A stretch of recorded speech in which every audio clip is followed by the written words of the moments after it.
how do you handle the transition from being a beginner to gaining enough experience to land your first coding job? And I want to pass it over to Brian first, and then Ari, I'd love to get your opinion on it as well. So how did you handle the transition from being a beginner, gaining through experience, then ultimately landing your first coding job, and then if you've had subsequent ones since? Yeah. Um, so I think that's something that's really interesting here is that the world of software development is so vast and disparate that you will always be a beginner on some level. Like I know some amazing software engineers that have parts of it like that they just don't know anything about. So I don't know how much of a comfort that is, but on some level, it never goes away, and it's all right. Everyone's always learning. That's always a thing. And so like if you're, you know, it's not like you're going to level up and all of a sudden, you know, be a level 5 software engineer and now you can get hired places. No, you need to be comfortable in what you do, but there is no like now you're ready. And if you try too early, that's a terrible thing. It's not. Be where you're at, be doing your best, be growing your skills, and be around people, which hopefully is going to become easier, you know, now that the world is sort of getting back to normal. But it's super important to have a support system, both a personal one and a professional one. I think just the last thing I'm going to say is something that was a huge help for me as it was happening, and even now, is that there is another guy who was in my cohort with Lauren, who we went to the internship together, and we both got hired. So we're on the same journey, and that's wherever you do your learning, whether it's at Learn, whoever you do your learning with is actually your most valuable network. Like people think about networking being like external and, oh, I need to go meet some famous person that's just going to give me stuff. But where it's going to be strongest are the people that you're learning with. If you can find people that you mesh with and you allow yourselves to support each other, that is invaluable.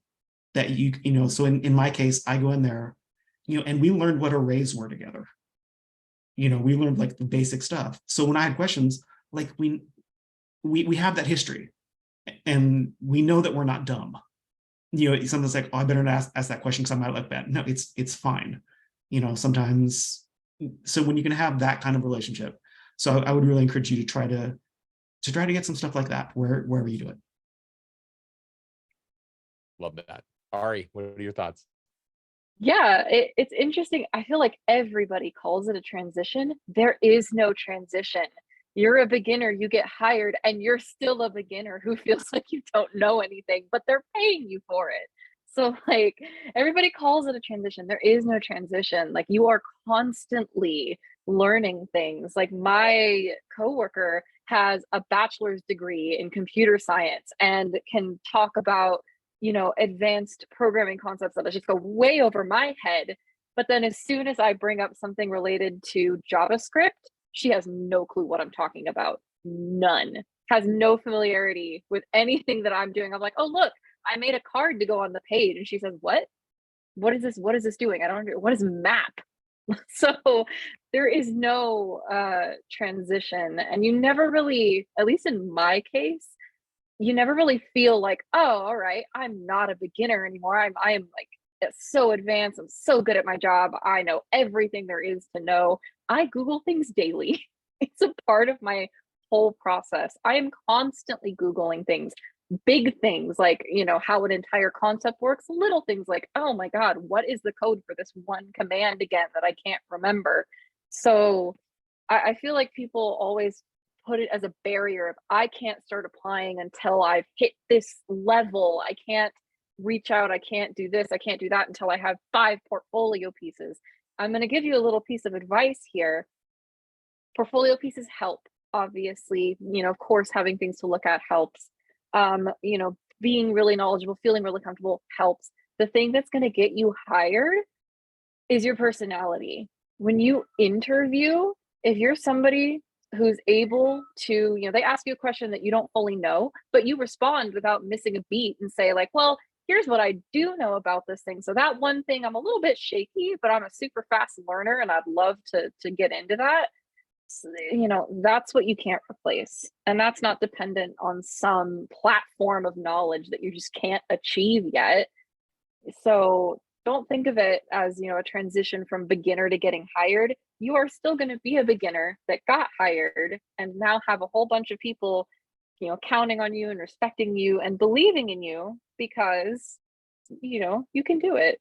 So I'd say I don't even think of it as a transition. You're always going to be a beginner, in something, just like Brian said.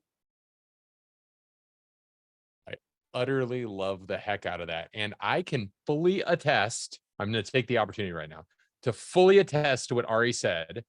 Ari, I don't know if I told you this or not, but when I did your mock interview, I literally said to the team, if I could have hired her on the spot, and I didn't even have a job for you, I would have done it. And it was because you approached it with such personality and you spoke to what you knew, not to what you didn't, but of what you knew. I loved that. So you definitely walk the walk. I want to show you, if you're not, for all of you watching, if you're not familiar, I want to show you an example. It's called the Dunning-Kruger effect. So I want to share this real quick, and maybe you've seen this online. And this is a model representing the relationship between competence and confidence. And often what happens is as we gain a little bit of competence, our confidence level skyrockets to the peak of Mount Stupid, which is when we think we know a bunch, but the reality is we don't. And then quickly we discover as we learn more that we actually know very little. And so we have to maintain that beginner's mindset all the time for this very reason that, like you both said, like Brian and Ari both said, you're always learning. You're always a beginner at something. And that's actually the sign of experience, is recognizing that you really will never know it all. There's only so many parts that you will even understand at best. So I thought that was very, very cool answer. And I appreciate both of you for going through that. That's really cool.